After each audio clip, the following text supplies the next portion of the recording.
សិក្ខាសាលាស្តីពីការបង្កើនការយល់ដឹងពីផលប៉ះពាល់នៃការប្រែប្រួលអាកាសធាតុនិង Gender នៅខេត្តកំពង់ចាមលោកគុណសុភីអភិបាលរងខេត្តបានអញ្ជើញចូលរួមបើកសិក្ខាសាលាស្តីពីការបង្កើនការយល់ដឹងពីផលប៉ះពាល់នៃការប្រែប្រួលអាកាសធាតុនិង Gender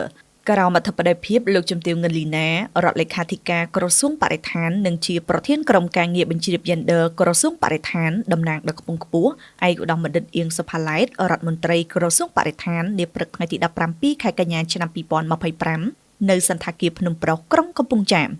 កិច្ចប្រជុំនេះក៏មានការអញ្ជើញចូលរួមពីមន្ទីរអង្គភាពពាក់ព័ន្ធជុំវិញខេត្តអង្គការដៃគូ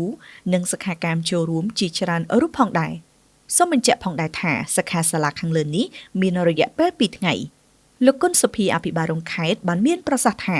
តាមរយៈសិក្ខាសាលានាពេលនេះគឺជាឱកាសដ៏វិសេសវិសាលមួយសម្រាប់ខេត្តកំពង់ចាមក៏ដូចជាក្រសួងស្ថាប័ននិងអ្នកពាក់ព័ន្ធទាំងអស់ចូលរួមផ្ដល់នូវមតិយោបល់ជាធាតុចូលសំខាន់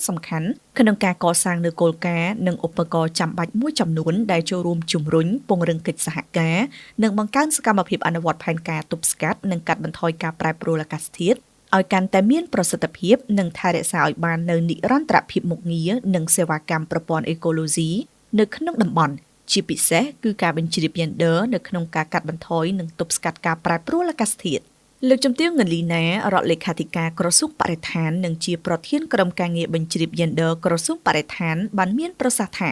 ការប្រែប្រួលអាកាសធាតុបានជះឥទ្ធិពលយ៉ាងធ្ងន់ធ្ងរដល់ការរស់នៅរបស់ប្រជាជនក្នុងប្រទេសកម្ពុជាហើយផលប៉ះពាល់នៃវិបត្តិអាកាសធាតុកំពុងត្រូវបានទទួលស្គាល់ទូទាំងពិភពលោកជាពិសេសនៅក្នុងតំបន់អាស៊ីបូព៌ានិងប៉ាស៊ីហ្វិកប្រទេសកម្ពុជាស្ថិតក្នុងចំណោមប្រទេសដែលងាយរងគ្រោះពីផលប៉ះពាល់នៃការប្រែប្រួលអាកាសធាតុហើយប្រឈមនឹងហានិភ័យអាកាសធាតុក្នុងវិស័យដូចជាកសិកម្មធនធានទឹកហេដ្ឋារចនាសម្ព័ន្ធព្រៃឈើនិងសុខភាពមនុស្ស